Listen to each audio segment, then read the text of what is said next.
Donald Trump flailing today as his usual tricks of attacking his critics and filibustering through live call-in interviews do precious little to paper over the gaping questions about his handling of the Epstein files. One day after being singled out by Donald Trump for saying that the Epstein case could break Donald Trump's grip on his base of supporters and the Republican Party, radio and podcast host Charlemagne the God fired right back. My fellow Americans, we are in a strange time right now, a time we have never seen because authoritarian strategy is being used against anyone who speaks out against this administration. We saw what happened Friday. President Trump orders, the firing of labor statistic chief after data shows unemployment rates are higher. I don't know if you know President Trump, but by firing this woman, you added to the unemployment rate. But that, along with his reaction to what I said on Lara Trump, shows how authoritarians will attempt to bully people into pushing false narratives. Whenever you see Trump trying to deflect from what's important, keep him focused. Ask two simple questions. What about the economy? What about the Epstein files? So what about it? Especially the second one. What about the Epstein files? It's actually a question that a lot of people across the country are asking right now. And unease and anger over the Trump administration's handling of both issues, but especially the Epstein files, is being felt deeply across the country. It even came up at a rowdy and at times hostile town hall meeting being held by a Republican congressman in deep red Nebraska. Why are you covering up the Epstein files?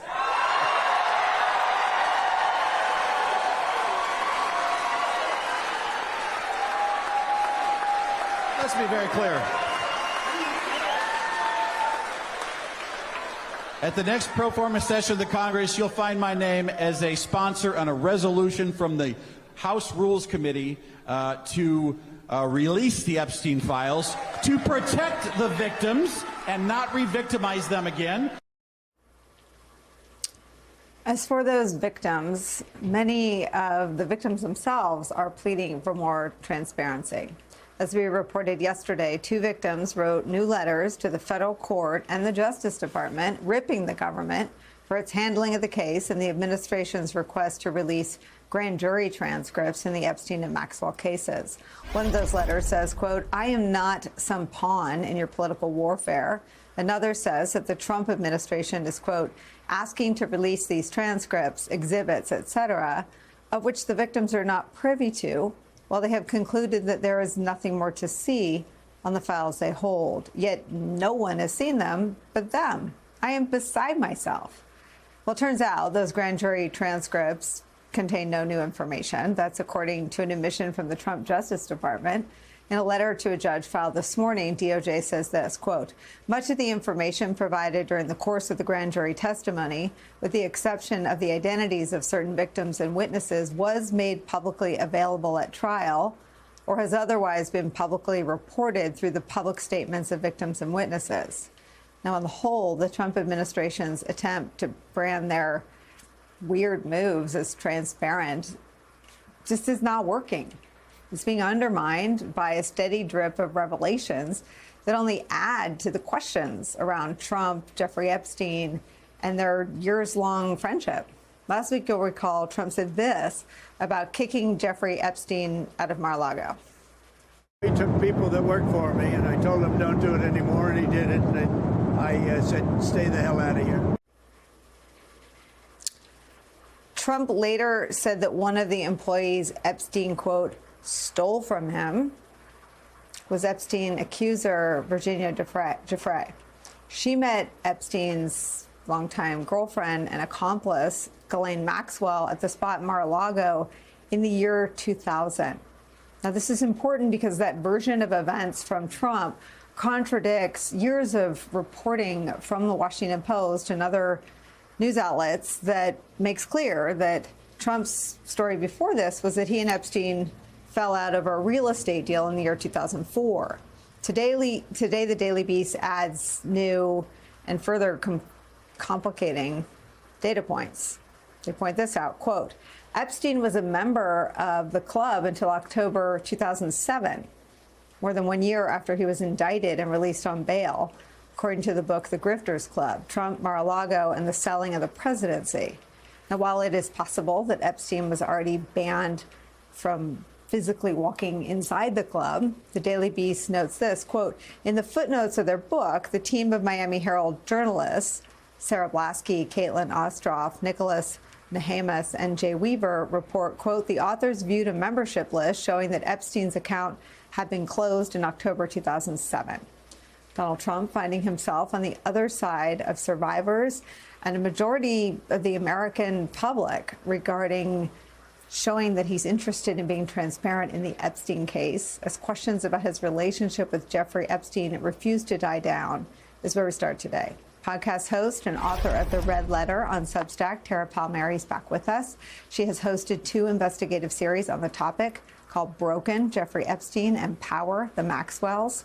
Also joining us, former Democratic Senator, MSNBC political analyst Claire McCaskill's here, and former Criminal Division Deputy Chief at SDNY, MSNBC legal analyst, host of a new YouTube show, Courtside, Christy Greenberg is here.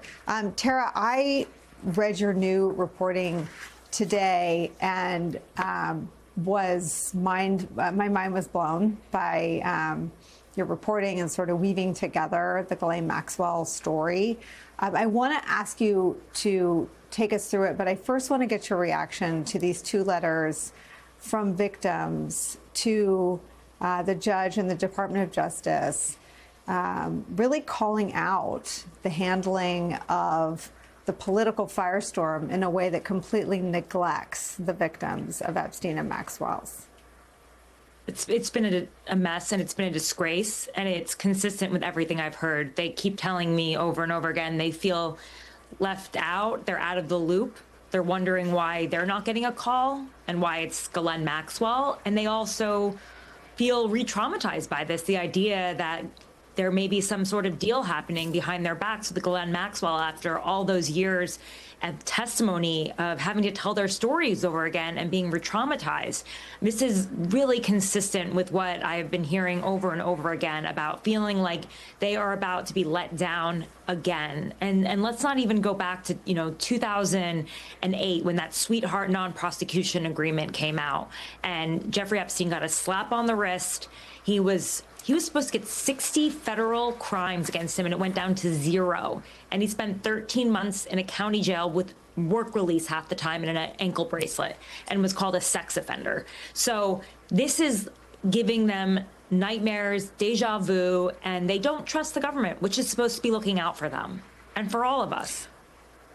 What is their understanding of why, or the circumstances around what happened between Friday and our broadcast yesterday, that Kendall Laney and Lisa Rubin at our network reported that Ghislaine Maxwell was moved from a low security prison to an even lower security prison, and that there was a rather unusual or unprecedented waiver granted by the Bureau of Prisons, something that an expert said he'd never seen for sex offenders. It's unheard of. And I was speaking to Maria Farmer, who went to the FBI in 1996 to report Jeffrey Epstein, and then again in 2004, and has been cooperating the entire way. And she called me yesterday and she was like, I'm worried the next step is house arrest. That's what it feels like. I mean, this is a place where Elizabeth Holmes is. She's about to get out in 2032. She's got visitation rights because she has a toddler. They have fences here. This is not the place where you put a sex trafficker. This is not the place where you put a pedophile who was not just an enabler for Jeffrey Epstein. And that's why I wrote that piece, Nicole. Not for you, because I know you're aware of that and you understand that she was a predator herself. She had the psychology of a psychopath, the type of person who could manipulate while pretending to show care, emotional detachment, and where she learned it. And I think they're terrified that this person is going to be let loose again, because she should be looked at as someone who could be let loose as a predator. Well, something that people don't understand, and I run into people, and And I'm often listening to your podcast or listening to something old that I missed from Julie Brown, or really trying to educate myself. A lot of people don't know or understand that she participated in the sexual abuse. Can you just remind folks what Ghislaine Maxwell has been convicted of?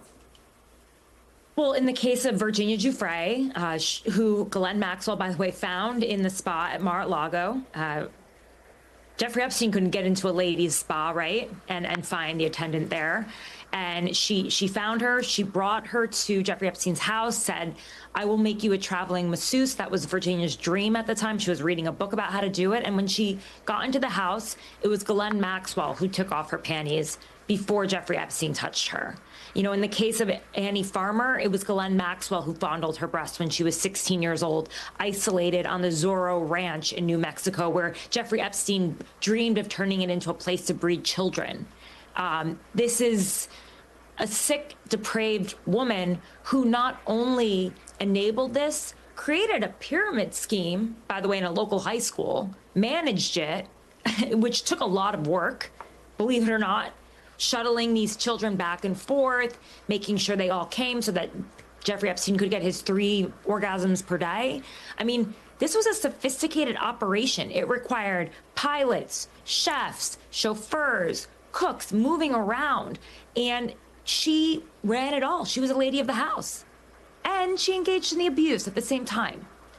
Now, that's why so many of the victims feel like she's even worse. They feel even more betrayed by her because in the case of Annie, I mean, she told me in an interview that she said, you know, when I first met him, I thought, who's this guy? You know, he feels a little weird. But when she heard that his girlfriend Ghislaine was coming with him to this ranch, she thought it would be okay. And it was Ghislaine who called her mother and said it would be okay. So she opened doors for Jeffrey to children that he would have never gotten.